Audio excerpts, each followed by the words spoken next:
I've often wondered what it feels like to float in the vast emptiness of space, tethered only by a thin lifeline to your spacecraft. The sheer audacity of it all.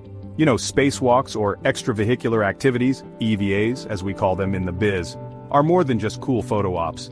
They're the epitome of human courage and ingenuity. Fascinating, isn't it? But here's the kicker. These spacewalks have been absolutely crucial to our space exploration efforts. From repairing satellites to building the International Space Station, EVAs have allowed us to extend our reach far beyond the confines of our spacecraft. In the next few minutes, we're going to take a whirlwind tour through the awe-inspiring history of spacewalks. March 18, 1965, a date that should be etched in the annals of human achievement.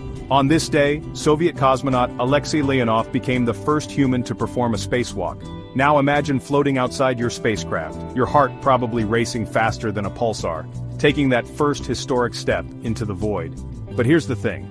It wasn't all smooth sailing. In fact, it was downright terrifying. Leonov's suit ballooned in the vacuum of space, making it nearly impossible for him to re-enter the airlock. He had to bleed air from his suit to squeeze back in, risking the bends in the process. Just a few months after Leonov's feat, on June 3, 1965, astronaut Ed White became the first American to perform a spacewalk. White, tethered to his Gemini 4 spacecraft, spent a glorious 23 minutes floating in space. He was so enthralled by the experience that he famously said, "I'm coming back in, and it's the saddest moment of my life."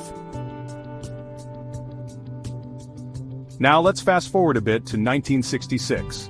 Buzz Aldrin, floating outside the Gemini 12 spacecraft, extends his arm and snaps what might just be the coolest selfie in human history. This spacewalk also introduced the concept of neutral buoyancy training, basically underwater practice sessions that simulated the weightlessness of space.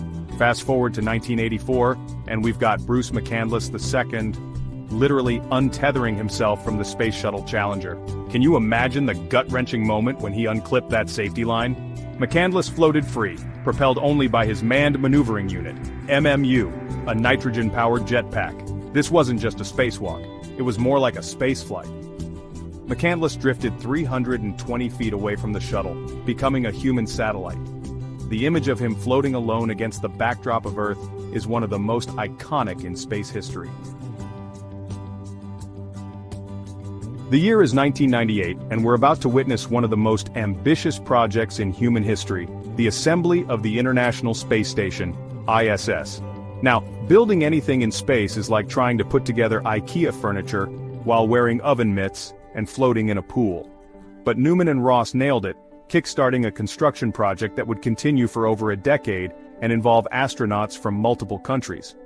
Speaking of high-stakes space missions, let's talk about the Hubble Space Telescope. In 1993, this incredible eye in the sky had a bit of a problem. Its primary mirror had a flaw that was causing blurry images. Enter astronauts Catherine Thornton and Tom Akers. These cosmic optometrists embarked on a series of spacewalks to essentially give Hubble the universe's most expensive pair of corrective lenses. The repair mission was a complete success, allowing Hubble to capture the breathtaking images of our universe that we know and love today. Now folks, let's talk about the elephant in the room, or should I say, the water bubble in the helmet.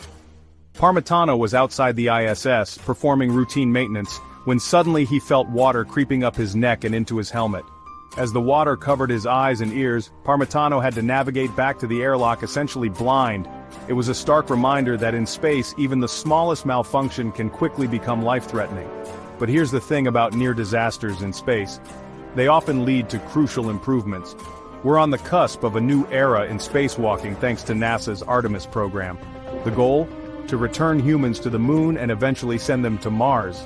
But this time, we're not just planting flags and collecting rocks. We're talking about establishing a permanent presence. And that means a whole new level of EVA.